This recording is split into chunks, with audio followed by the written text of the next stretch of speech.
안녕하세요. 가이드의 영영です。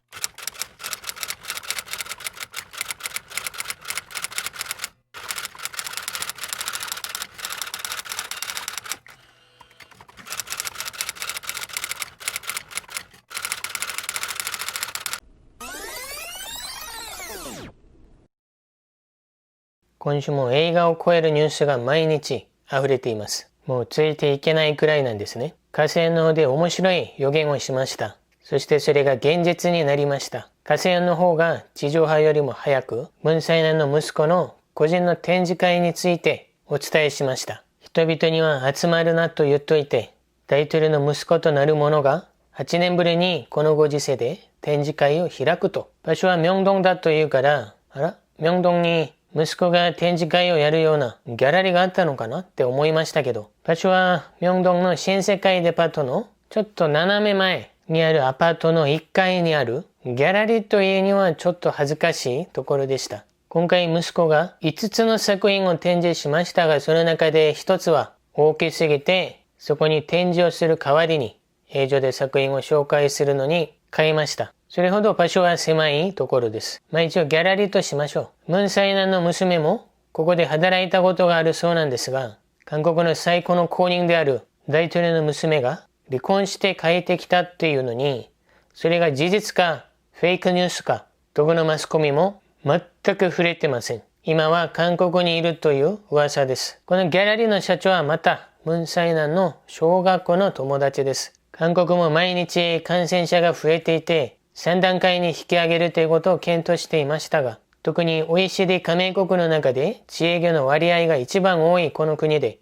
自営業者たちはいつ3段階になるのかとヒヤヒヤしていました。そうするとせめて23日までは3段階に引き上げることはないから心配しないでくださいと火星の方が言いました。なぜなら息子が23日まで明洞で展示会をやるから。そうすると敵務のマスコミの方ではまた火星の方が陰謀論を拡散してると。でも結果的に24日の0時に5人以上集合禁止っていう名前の実質3段階に引き上げました。1月3日までそうです。でも元々の美容室だとか一部の対面せざるを得ない職業の営業を全面中止にするっていう3段階とはちょっと違うけど、元の3段階をそのまま適用すると火星の予言通りだと言われることを意識したようです。MERSの時はスーパー電波社は政府だと強く非難していた文在南。北と中国の強烈なリーダーシップに憧れている文在南。今もワクチンの確保だとか貿易失敗に対する責任を疾病本部長になすりつけて尻尾切りをしようとしています。そして北のように5人以上だから5も含まれるんですね。一つのテーブルに5人以上座ってはいけない。つまり一テーブルに4人まで座れるということになります。一つのテーブルに5名が座った場合、それを目撃し、通報した者には保証金を上げ、通報された者は罰金が課せられる。ここがサウスコリアなのかノースコリアなのかがわかりません。いつもそうなんですが、文在南は基準がないです。その5人っていう基準に、また4人家族に家政婦だとかベビーシッターがいるのであれば、その5人は OK。タクシーの中でも運転手を含めて5人になってもそれは OK。でも山登りをするときに5人が集まってはダメ。山を登って頂点の方でもその喜びを同じチームで分け合ってもダメ。当然冬だけ商売をやって1年を生きていくスキー場だとかはものすごい反発しています。これが全部息子の展示会が終わってから起きたことです。このおバカ息子は0歳芸術人に支援するコロナ支援金1400万ウォンを支援した人が281名がいたのに、バカ息子を含めて46名がもらえることになりました。大統領息子のおかげでこのコロナで大変な時期に本当にその支援金が必要な人235人が代わりにそのチャンスを逃がしてしまったということです。それでも息子は堂々としています。錯覚しているようですが、ちゃんとしている手続きを踏んで選ばれた大統領の息子が譲るべきだっていう野党の非難にも、そのお金は自分の周りの0歳芸術人のために使ったと、Facebook の最後に追伸って言いながら、俺の作品は大統領の息子じゃなくても以前から認められていると自分で言っています。そうだ、大統領の息子じゃなくても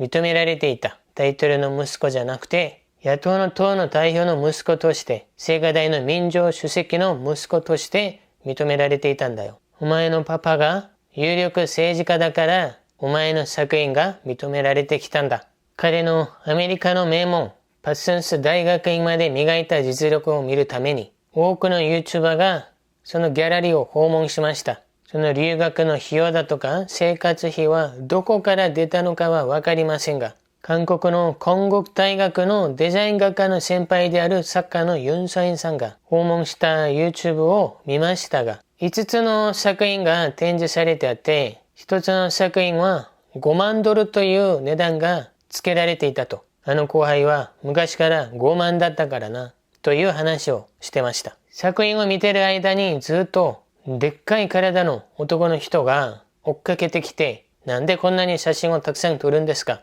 ここは動画は撮ってはダメですとか、いちいち怖い雰囲気を形成して怖かったそうです。それにカセアンの方で追加でまた暴露をします。皆さんもよく知っている韓国のカジノ財団、ソウルのウォーカイルホテルとかも経営しているパラダイス財団のジョン・ピレク会長とセガサミホールディングスの里見はじめ会長と当時10年以上友情を築いてきたこの2人の大物は2017年インチョン空港の近くにパラダイスシティをオープンします。このパラダイス財団の理事長がジョン・ピレク会長の奥さんなんですね。このパラダイス財団の理事の一人がまたムンサイナの高校の友達である韓国の建築界で有名なスンヒョさんという人がいます。このパラダイス財団の方から3000万ウォンをまた支援されたということです。今コロナ時代で庶民でさえ150万ウォンの支援金をもらえてない人も多いのに1000万ウォンを超える1400万ウォンももらっといて、さらに追加で3000万ウォンをもらった。これは明白な賄賂です。カジノをメインにする財団の方から世界が注目する芸術アーティストでもない、ただの大統領のバカ息子に芸術家として支援してあげた。つまり、バカラがバカラ財団の方から金を受け取った。自分たちはアジアンゲームで金メダルまで取ったチョンユラの方にサムソンが馬を貸してあげたことを賄賂だと言って、職権乱用などいろんな罪をこじつけで飾り付け、あのハウスにぶち込んどいて、ネロナンブレがある程度なら目をつぶることも可能なんですが、この人たちのネロナンブレは目をつぶるどころか、驚愕すぎて目が大きくなります。これに対してはいつも自分の方から小学生のようにベラベラと言い訳を並べているバカ息子も黙っています。ここでまた口が滑ったらパパの方から怒られるでしょう。っていうかすでに怒られてると思います。また自分の立場を知らずにベラベラと常識超えて喋ってるやつがいますよね。僕がさらば玉ねぎっていう動画を作ってからもう1年が経ってるんですが、法務部長官は辞めたものの SNS 中毒であるこの男もしつこく野党が何か滑ることを待ちながらそれを踏み台に再起を試みてると思うんですね。つい最近もユンソチョの方に罠を仕掛けるために検事の方に得意のフレーム掛け作戦を仕掛けてきた検事たちに悪いイメージをぶっかけるためにまた先前先導を始めていたんです。でもこれからは SNS をやる精神的な余裕はなくなると思います。玉ねぎの嫁はもともと検察の方が7年を求刑しました。だから玉ねぎの嫁の弁護人の方も4年の実刑の判決はある程度予想されていたと思います。以前の動画でもお伝えしましたが、全国の判事会議150人の中で約8名ぐらいの適任の傾向を持っている裁判官たちがユンソチョの事件に関して中名の見方をするような意見書や声明を出すべきだという発言を残りの142名の判事たちが反対したっていうことなんです。こういうふうに少数の8名の意見をまるで全体の意見のように報道するマスコミの方が悪いんですね。この全国裁判官の会議の後も、保守を味方するような判決が相次ぎました。セウル号特別調査委員会というのがあります。この委員会の方が今まで何を追加で調査しているのか、追加で何を究明しているのか、誰もわかりません。でもこの委員会のメンバーがムン・サイナンの友達の人事で、彼らに仕事を与えるために作られたということは知っています。このセウル号特別調査委員会の調査を妨害したっていう罪で、これも本当にこじつけな罪なんですが、一審では懲役1年、執行猶予2年の判決が下されましたけど、二審では無罪になりました。このような雰囲気の中で玉ねぎの嫁の有罪はほぼ確定的な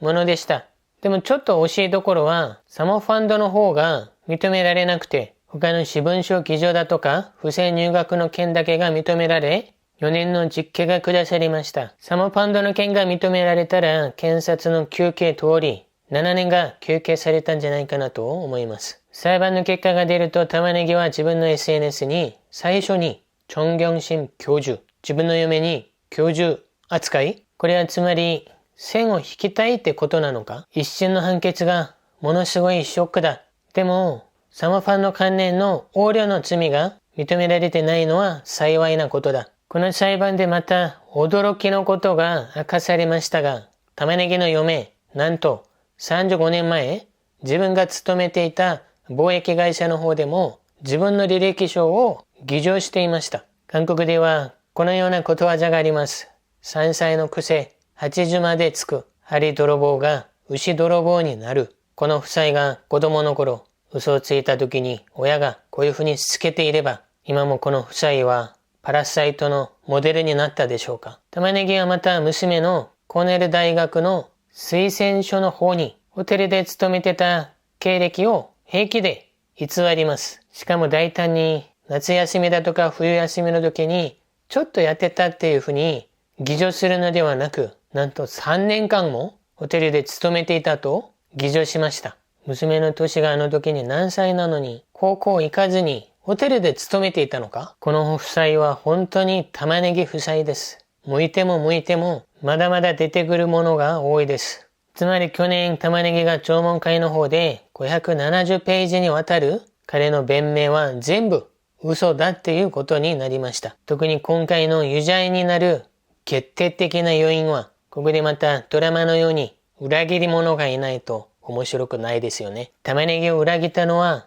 なんとソウル大学の三大左派と呼ばれている玉ねぎの先輩でありながら恩師であるハニンソップでした。この人は玉ねぎが民情主席をやっていた時に、玉ねぎは見た目よりも素晴らしい人格と品の持ち主だ。なのに見た目がそれを妨害してるっていうふうに玉ねぎの尻を舐めていた人です。しかもムンサイナンは歯も悪いのに玉ねぎは歯も丈夫だし歯並びも綺麗だと玉ねぎの尻を舐めてました。だからこそ玉ねぎもこれだけはこのソウル大学の人権保護センターのインターンシップだけは本当ですよと。あまりにもリアルに演技しながら強調しすぎちゃったから右派の方でも騙されてる人がたくさんいます。やはりこの人たちは絶対信じてはいけません。この人たちの涙にも被害コスプレにも。でもこのような判決が下されると喜ぶような人もいるんじゃないかなと思います。韓国では今合成でこのような写真が